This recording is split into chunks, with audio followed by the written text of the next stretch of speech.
नमस्कार, राज्यसभा टीवी के खास कार्यक्रम स्पेशल रिपोर्ट में आपका स्वागत है। मैं हूं अरविंद कुमार सिंह। इस एपिसोड में हम चर्चा करने जा रहे हैं दुनिया की सबसे बड़ी ओपन आर्ट गैलरी यानी शेखावटी की धरोहरों के बारे में। यहाँ की धरोहरों में बेशुमार हैं हवेलियाँ, जिनकी संख्या 2000 से अधिक है और जिनके भित्ति चित्रों को देखने के लिए दुनिया भर के तमाम पर्यटक यहाँ आते हैं। लेकिन दुर्भाग्य की बात है, चाहे वो हवेलियाँ हों या बावड़ियाँ, इन सब की दशाएँ लगातार खराब होती जा रही हैं। गैर सरकारी प्रयासों से संरक्षण के लिए कई कोशिशें की गई हैं, लेकिन अभी भी यहाँ संरक्षण की बहुत अधिक दरकार है। आइए आपको दिखाते हैं एक खास रिपोर्ट।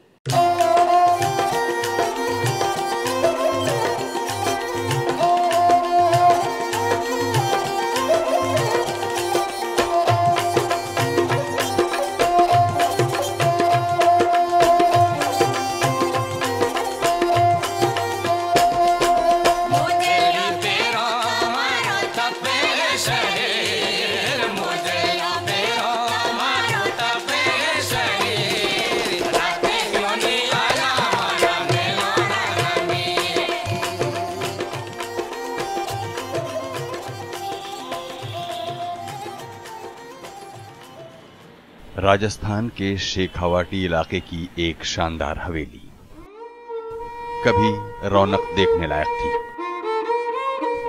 लेकिन अब इसमें दरख्त उगाए हैं। हवेली से लगी इस सड़क पर रात दिन सैकड़ों गाड़ियां आती जाती हैं, लेकिन हवेली जिसकी बाट जोह रही है उसका अता पता नहीं है। दशकों पहले इस हवेली के वारिस परदेस क्या गए, लौट के नहीं आए। ढहने की कगार पर खड़ी ये हवेली इंतजार में है कि कोई उसे सहेजे। लेकिन सिर्फ हवेलियां ही नहीं, ऐसी दशा शेखावाटी की दूसरी धरोहरों की भी है। समय की मार झेलते हुए वो अपनी आभा खो रही हैं। शेखावाटी एक अद्भुत विरासत क्षेत्र मैं कहूँगी उसको, क्योंकि वहाँ पर हम सिर्फ किसी एक इमारत या किसी मॉन्यूमेंट की बात नहीं कर रहे हैं।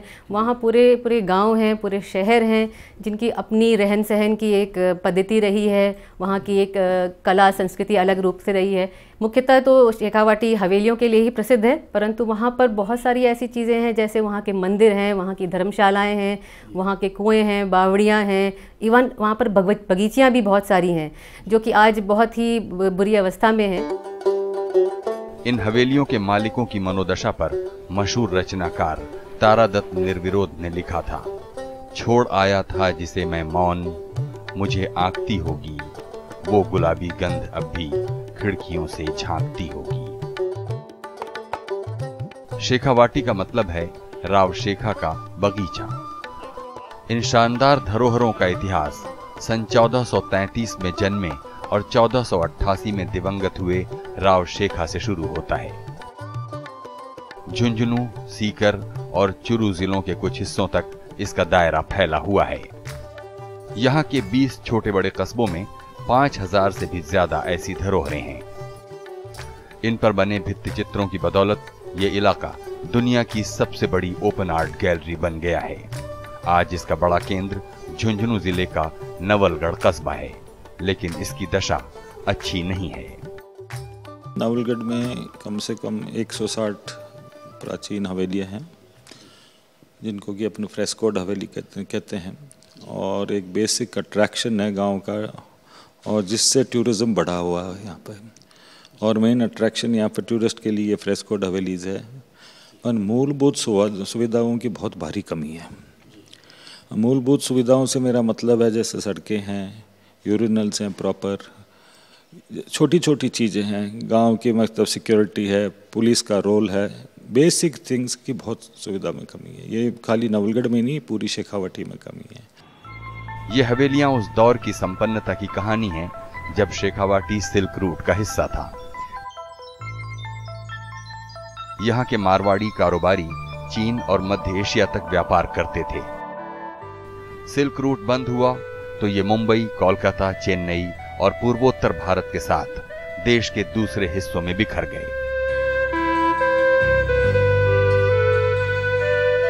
यहीं से बिरला, डालमिया, बजाज, पोद्दार, सेक्सरिया, मोरारका, मोदी, रूंगटा, सिंघानिया, झुंझुनू वाला, गोयनका, मित्तल, केडिया, भरतिया और न जाने कितने बड़े सेठ निकले। खूब पैसा कमाया, लेकिन उनकी हवेलियां आज वीरान हैं। यहाँ आज कोई चिराग तक जलाने वाला नहीं है। जिनकी संपत्ति है तो वो अलाउ नहीं करेंगे, कुछ होगा नहीं ना। और दिक्कत ये हो गई है कि बना था 100 साल पहले, 90 साल पहले, जिसने बनाया था उसी के वंश में आज 12 पार्टनर हैं। आप तो जानते हैं हमारे देश को 3 आदमियों की नहीं बनती, यहाँ 12 आदमियों की क्या बनेगी। इसलिए पड़ी है, बंद पड़ी है। उनमें से जो संपन्न है वो पैसा नहीं खर्च करना चाहता, जो संपन्न नहीं है वो कर नहीं पाता। इस इलाके की ज़्यादातर प्रमुख हवेलियाँ 150 से 200 साल पुरानी हैं और उनमें कला के नायाब नमूने देखते ही बनते हैं, लेकिन उन कलाओं को दोबारा नए सिरे से संरक्षित करने की ज़रूरत है और यह काम बहुत कठिन भी नहीं है। हवेलियां राजस्थान और देश के कई हिस्सों में भी हैं, लेकिन शेखावाटी सरीखी हवेलियां कहीं और नहीं हैं। वो छोटी हों या बड़ी, कला की अनूठी धरोहरें हैं। इनके भित्ति चित्र ही नहीं, बल्कि छज्जों, बरामदों और झरोखों पर बारीक नक्काशी लोगों को बरबस अपनी तरफ खींच लेती है। ये कला देखने दुनिया भर से सैलानी आते हैं। इस इलाके के कलाकारों ने इन दीवारों पर जो कला उकेर दी, उससे वो हैरान होते हैं। टूरिस्ट बहुत ही यहाँ आते हैं, ये हवेलियों के लिए आते हैं। मेन खास अट्रैक्शन हवेलियाँ ही है। इनका हवेलियाँ है, मंदिर है, सिनाटाप्स है और जोड़ा जिसको बोलते हैं कि वाटर हार्वेस्ट का, उसके हैं, उनके लिए वाटर वेल्स है, उनके लिए आते हैं। शेखावाटी इलाके में गर्मी का तापमान 50 डिग्री सेल्सियस तक होता है, तो जाड़े में तापमान 0 से भी नीचे चला जाता है। कोई 30,490 वर्ग किलोमीटर में फैले शेखावाटी में नदी से जुड़ी कोई संस्कृति नहीं थी। फिर भी तकरीबन 5,000 साल पुरानी सभ्यता के अवशेष यहाँ मिले हैं। राव शेखा ने 1471 में विद्रोह करके इलाके पर अपनी सत्ता कायम की। उनके 8वें वंशज राजा शार्दुल सिंह ने कई जगह भित्ति चित्र बनवाए। परसरामपुरा गांव में 1750 में बनी उनकी छतरी पर शेखावाटी के सबसे पुराने भित्ति चित्र मिलते हैं। प्रतिष्ठित लोग थे, उन्होंने अपने जो भवन बनाए तो उनमें उन्होंने भित्ति चित्रों की परंपरा डाली। उद्देश्य यही था कि वो अच्छे दिखें और उसमें उनका सामाजिक पहलू दिखे, उसमें सौंदर्यता दिखे और उसमें पुरानी कला दिखे।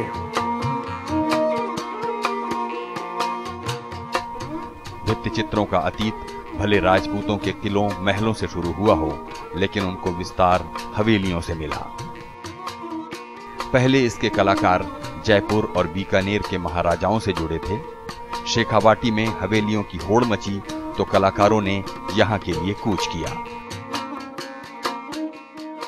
राजस्थान में अलग अलग कालखंडों में भित्ति चित्रों की 9 शैलियां विकसित हुईं, लेकिन शेखावाटी शैली सबसे नई और लोकप्रिय रही।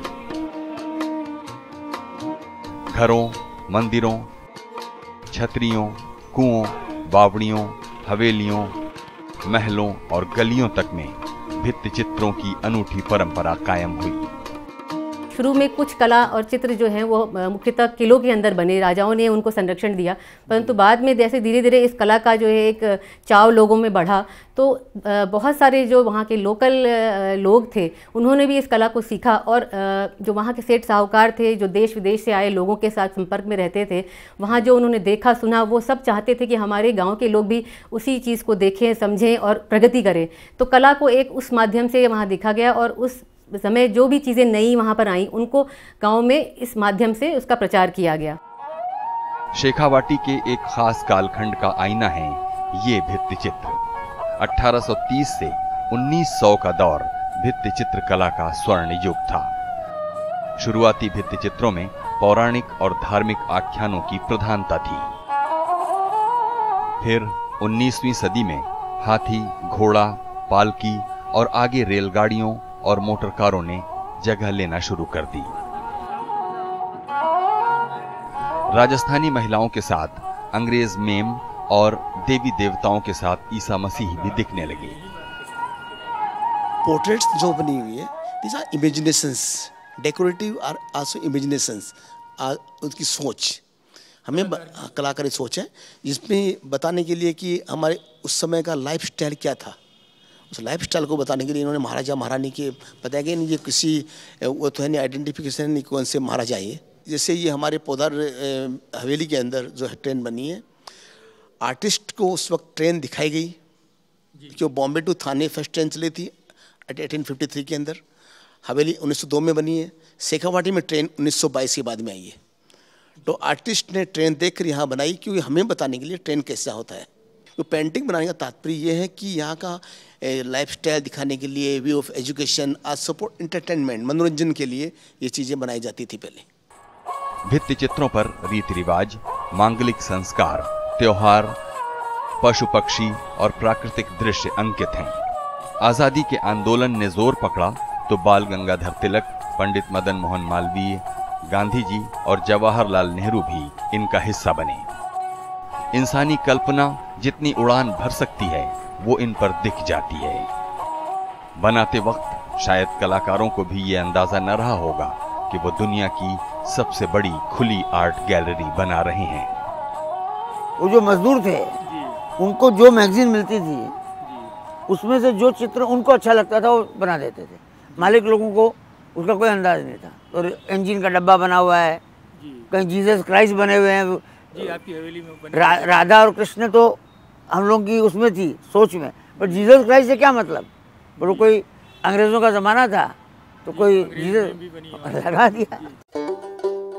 यहाँ शुरुआती दौर के भित्ति चित्र भी आज मौजूद हैं जो प्राकृतिक रंगों से बने हैं। 19वीं सदी में रासायनिक रंग आने तक यही चलन रहा। बाद में इंग्लैंड और जर्मनी के रंगों ने देसी रंगों को धकिया दिया। भित्ति चित्रों को दीवार पर चूने का प्लास्टर करते हुए जिस पद्धति से बनाया गया उसे आला गीला कहते हैं। ये इटली की फ्रेस्को पद्धति का अनुसरण है। ये ज़्यादा हवेलियाँ आप देख रहे हैं करीब करीब 100 साल पुरानी, कोई 100 कोई 90 कोई। तो उस समय ये भित्ति चित्र बनाने की एक कला थी। आज तो लुप्त हो गई है, किसी को पता भी नहीं है कि वो जो रंग इस्तेमाल किए हैं वो काहे से बने हैं, मिनरल के हैं कि वेजिटेबल के हैं कि डाई। 100 साल तक जहाँ धूप या बारिश नहीं लगी है वो जस का तस है, लगता है जैसे कोई 1 महीने पहले ड्रॉ किया है। आज की पेंटिंग तो इतनी रुकती नहीं, तो किसी को पता नहीं है कि ये क्या मटेरियल था। 1930 के पहले की हवेलियां एक शैली की हैं, जबकि बाद की यूरोपियन स्टाइल से प्रभावित। कारीगरों ने भित्ति चित्र ही नहीं, लकड़ी, पीतल और तांबे पर नक्काशी का अनूठा काम किया। हवेलियों में न सीमेंट लगी है न सरिया। पुराने ज्ञान और स्थानीय सामग्री पर बनी इन हवेलियों में खिड़कियां ही खिड़कियां हैं। इनकी भीतरी बनावट में मर्दाना चौक, जनाना चौक और नोहरा 3 खंड शामिल हैं। कई हवेलियों में झाड़ फानूस, स्वर्णिम चौखट, अलमारियां और तिजोरियां देखने लायक हैं। अलग अलग कालखंड में बनी शेखावटी की हवेलियां उस दौर के समकालीन इतिहास को भी बताती हैं, साथ ही साथ बहुत सारे पहलुओं की जानकारी भी देती हैं। फिलहाल हम लेते हैं एक छोटा सा ब्रेक और इसके बाद आपको दिखाएंगे कि यहाँ की ज़मीनी हकीकत क्या है। ब्रेक के बाद आपका स्वागत है। आप देख रहे हैं हमारा खास कार्यक्रम स्पेशल रिपोर्ट। मैं हूं अरविंद कुमार सिंह। हम आपको दिखा रहे हैं शेखावटी अंचल के धरोहरों की स्थिति। वैसे तो देश के तमाम हिस्सों में धरोहरें बिखरी पड़ी हैं, लेकिन शेखावटी की बात अलग है। यहाँ की धरोहरों में जो कला छिपी हुई है वह देश के अन्य हिस्सों से बिल्कुल अलग है, और इसी नाते शायद इसको विदेशियों ने दुनिया की सबसे बड़ी ओपन आर्ट गैलरी कहा है, तो ये गलत नहीं कहा है।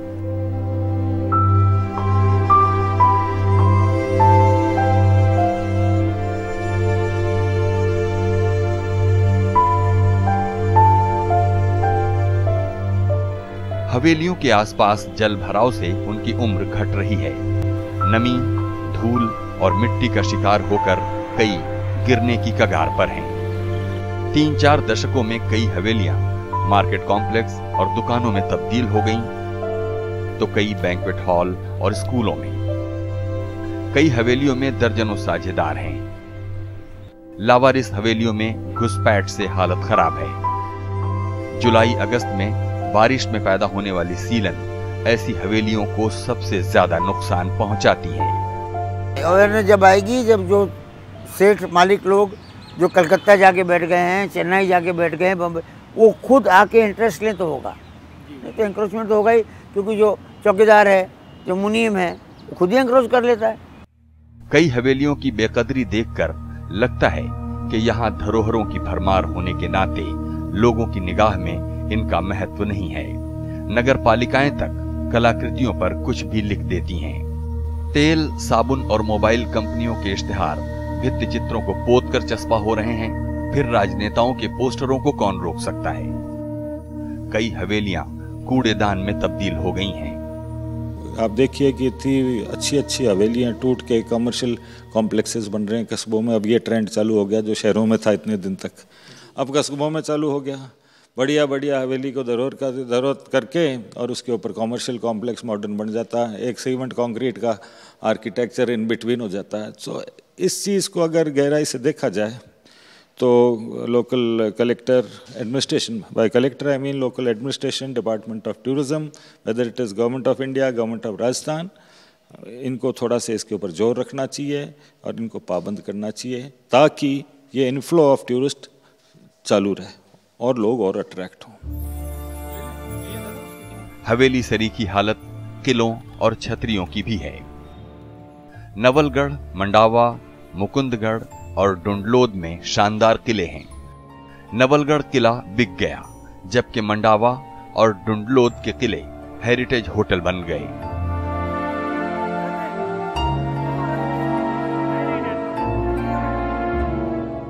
किलों जैसी दशा छतरियों की भी है। 1737 में बसाए गए नवलगढ़ में राज परिवार के सदस्यों की छतरियां और उनके भित्ति चित्र तबाह हो गए हैं, लेकिन परसरामपुरा में शार्दुल सिंह की छतरी में प्राकृतिक रंगों से बनी चित्रकारी आज भी महफूज है। यहाँ जरूरत है कि इस गढ़ के आसपास और जितनी पुरानी चीजें हैं उनको रख रखा के उनको संरक्षण दिया जाए, सुधारा जाए। और ये फोर्ट हैं, मंदिर हैं और कोई द्वार हैं तीर्थ स्थान के रूप में, उनके साथ कानोड़ियाँ हैं, बावड़ियाँ हैं, कुएं हैं, बड़े पुराने ज़माने के कुएं हैं, उनको ठीक करके और सुरक्षित रखा जाए ताकि ये ऐतिहासिक चीज़ यथावत बनी रहे। शेखावाटी की धरोहरों के भित्ति चित्रों की कई तरह की खूबियां हैं। जहां एक ओर इनमें हिंदू देवी देवताओं की प्रधानता है, वहीं दूसरी ओर इसमें अंग्रेज भी हैं, रेलगाड़ी भी है और समकालीन समाज भी। शेखावटी संभाग में खाटू श्याम जी से लेकर जीर्ण माता और लोहारगल तक कई धार्मिक स्थल हैं। इसमें महाभारत कालीन लोहारगल की बड़ी मान्यता है। यहाँ बड़ी संख्या में श्रद्धालु जुटते हैं और सरोवर में स्नान करते हैं। यहाँ के कुंड में अस्थियां विसर्जित होती हैं, लेकिन लोहारगल बुनियादी सुविधाओं से मोहताज है। यहाँ शौचालय की सुविधा तक नहीं है। लोहारगल तीर्थ है, सबसे बड़ा तीर्थ है, 68 तीर्थों का गुरु माना जाता है ये। यहाँ पे देखो इतने श्रद्धालु होते हैं, लेकिन यहाँ पे कोई व्यवस्था नहीं है पूर्ण रूप से। यहाँ पे एक तो सफाई की कोई व्यवस्था नहीं है, यात्री वगैरह आते हैं वो गंदगी करते हैं, उस पर कोई ध्यान नहीं देता है, पंचायत वाले कोई ध्यान नहीं देते हैं। और यहाँ पे सबसे मेन समस्या ये है पेशाब की। यहाँ पे कोई पेशाब घर बना नहीं हुआ है, टॉयलेट बना हुआ नहीं है, और पंचायत में जो टॉयलेट बना हुआ है उसको ताला लगा रखा है। यहाँ पर नेटवर्क ही नहीं पकड़ता, मतलब किसी का सिर्फ MTS पकड़ता है, जो कभी कभी पकड़ता है, मतलब बहुत कम पकड़ता है। शेखावटी अंचल के दर्शनीय चीज़ों में यहाँ की बावड़ियाँ और जोहड़ भी हैं, जिनको एक दौर में राजाओं महाराजाओं से लेकर तमाम सेठों साहूकारों ने बनाया था, लेकिन उनकी दशाएं लगातार खराब होती जा रही हैं, जर्जर होकर वो धराशायी हो रही हैं। आज जबकि प्राकृतिक जल संसाधनों की बात हो रही है, जल संचय की बात हो रही है, जरूरत है इस धरोहर को बचाने की। यहाँ शानदार बावड़ियों और कुओं की भी भारी बेकदरी है। इनमें ज्यादातर उस दौर में बने जब भयानक जल संकट होता था। लोहारगल की 7 खंडीय चेतन दास की बावड़ी तो कारीगरी की अनोखी मिसाल है। हर खंड तक पत्थर की लंबी सीढ़ियां और फिर पानी का कुंड, ऐसी तमाम जल संचय की धरोहरें सेठ साहूकारों और राजाओं ने बनवाई। इनको बनाने वाले कलाकारों ने इन पर अपने हुनर की अनूठी छाप छोड़ी। लेकिन आज इनका कोई रखवाला नहीं है। जो बेसिकली ये विचारधारा कि हम हमारी ऐतिहासिक धरोहर को सुरक्षित और संरक्षित रखें, उसके लिए राज्य सरकार को जो काम करने चाहिए वो नहीं करते हैं। शेखावाटी में पिलानी और नवलगढ़ शिक्षा के बड़े केंद्र हैं। पिलानी बिरला के नाते तो नवलगढ़ सेठ जीबी पोद्दार कॉलेज के नाते। ये जयपुर रियासत का पहला कॉलेज था जिसकी बुनियाद 1921 में तिलक स्वराज फंड से रखी गई। तब आनंदीलाल पोद्दार ने इस फंड में 2,01,000 रुपए दान दिए थे। 1922 से 1930 तक ट्रस्ट के अध्यक्ष महात्मा गांधी और फिर ताउम्र पंडित मदन मोहन मालवीय रहे।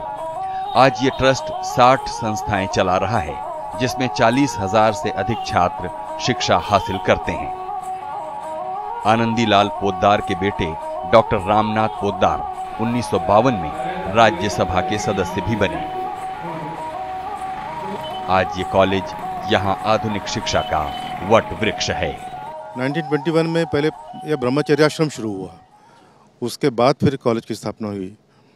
जब कॉलेज शुरू हुआ तब तो यहाँ राजस्थान में एजुकेशन का उतना चलन नहीं था, इसलिए इसका एफिलिएशन पहले तो कलकत्ता में, बाद में आगरा में हो गया यूनिवर्सिटी में, और जब यहाँ की यूनिवर्सिटी खुली जयपुर में राजस्थान, तब उसका यहाँ एफिलिएशन हुआ। अभी यहाँ कॉलेज में 2000 बच्चे पढ़ते हैं। 1 लाख की आबादी वाला शहर नवलगढ़ शेखावाटी के पर्यटन नक्शे में खास अहमियत रखता है, लेकिन यहाँ नागरिक सुविधाएं बेहाल हैं। उद्योगपति कमल मोरारका ने 6 करोड़ रुपए की लागत से नया नगर पालिका भवन बनवाया, लेकिन पर्यटकों के लिए यहाँ शौचालय तक की सुविधा नहीं है और दूसरी दिक्कतें भी हैं। अगर शेखावाटी की बदहाली का हाल कहा जाए तो यहाँ सड़कें बेहाल हैं। चारों तरफ गंदगी का साम्राज्य है। सकरी गलियों में बदइंतजामी फैली हुई है। बुनियादी ढांचे की कमी है और बिजली की आंख मिचौली यहाँ जारी रहती है। इस बात के लिए बहुत ही दुख होता है। बहुत ही खराब स्थिति है सुविधाओं के मामले में।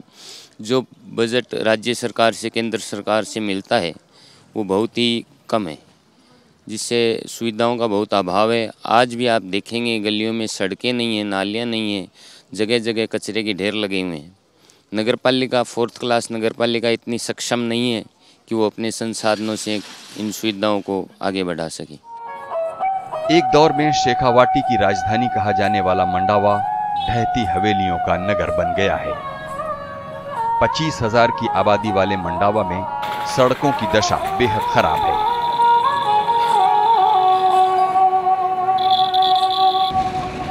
शेखावाटी में रेल और सड़क नेटवर्क तक कमजोर हैं।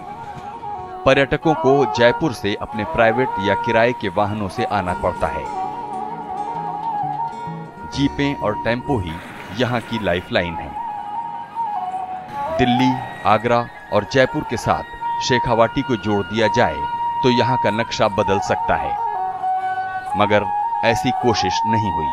आज शेखावाटी में उद्योग नहीं है, इंफ्रास्ट्रक्चर कमजोर है और पानी की दिक्कत है। ऐसे में अगर पर्यटन बढ़े तो तमाम रोजगार की संभावनाएं पैदा हो सकती हैं।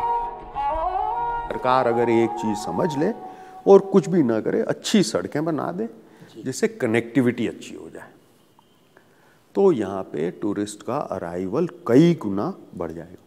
टूरिस्ट आएंगे तो एंटरप्रेन्योर अपने आप होटल बना लेंगे। मुझे अच्छी तरह याद है 16 साल पहले पूरे शेखावाटी में सिर्फ 16 कमरे थे होटल के। आज यहाँ पे 1600 कमरे। तो इसका मतलब एंटरप्रेन्योर्स में तो बहुत जान है। टूरिस्ट आएंगे तो एंटरप्रेन्योर होटल बना लेंगे, इसलिए सरकार को उसमें कुछ करने की जरूरत नहीं है। पर्यटन अगर सरकार सर इस पे ध्यान दे तो यहाँ पे पर्यटन सबसे बड़ा जरिया हो सकता है रोजगार के लिए। यहाँ पे बहुत सारे ऐसे स्कोप है, जैसे पुरानी हेरिटेज हवेली है, फोर्ट है, और भी बहुत सारे कुएं बावड़िया ऐसे हैं जहाँ पे जिनके लेवल पे हम चला सकते हैं पर्यटन का काम। और अगर सरकार इस पे ध्यान दे तो हमें कहीं जाने की जरूरत नहीं है, पर्यटन से हमारा काम हो सकता है यहाँ पे बढ़िया तरीके से। बीते साल झुंझुनू में ही 14,000 से ज्यादा फ्रेंच और 36,000 दूसरे देशों के सैलानी आए। फ्रांस के लोग बड़े कला प्रेमी कहे जाते हैं। उनका आना 1990 के बाद से शुरू हुआ था, जब शेखावाटी फ्रेस्को पर कुछ किताबें लिखी गईं और वो पश्चिमी दुनिया तक पहुंची। जानकारों का कहना है कि यह इलाका विमान सेवाओं से जुड़ जाए तो विदेशी पर्यटकों की आवाजाही और बढ़ सकती है। जैसे हम जब विदेश जाते हैं, कोई नई जगह का नाम बताता है, हम पहले देखते हैं वहाँ प्लेन जाता है कि नहीं। जहाँ प्लेन नहीं जाता है, रुचि कम हो जाती है, कैसे पहुँचेंगे, बहुत टाइम जाएगा उसमें। तो हवाई अड्डा एक शेखावाटी में हो जाए कहीं, तो मैं समझता हूँ पर्यटन मल्टीप्लाई हो जाएगा। लेकिन अब कुछ उम्मीदें पैदा हुई हैं।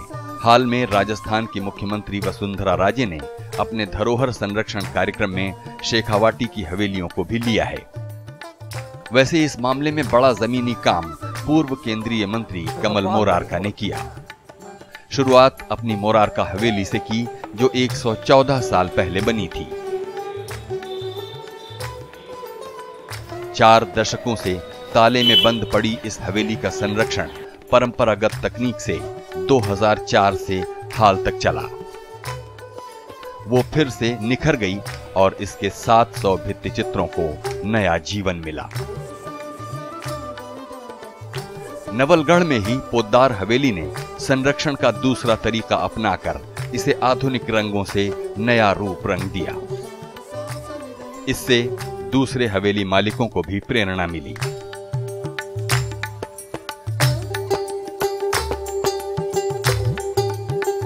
चूड़ी अजीतगढ़ में शिव नारायण नेमानी की 1890 में बनी हवेली की आज बेहतर देखरेख हो रही है। डुंडलोद में 1875 की बनी अर्जन दास गोयन का हवेली 2005 में संरक्षित कर पर्यटकों के लिए खोल दी गई है। पहले हवेलियां माटी की कीमत और 5 से 25 लाख रुपए तक थी, वो आज 10 से 25 करोड़ की हो गई है। पर्यटन सालाना 11% से ज्यादा की दर से बढ़ा है। राजस्थान में 8 विश्व धरोहरें और 224 राज्य धरोहरें हैं, लेकिन शेखावाटी की एक भी धरोहर इसमें शामिल नहीं है। Town and country planning act 1971 के तहत धरोहर प्रधान इलाकों को धरोहर नगर घोषित किया जा सकता है। नवलगढ़ राज परिवार ने मारवाड़ी घोड़ों के संरक्षण के लिए अनूठी कोशिशें की।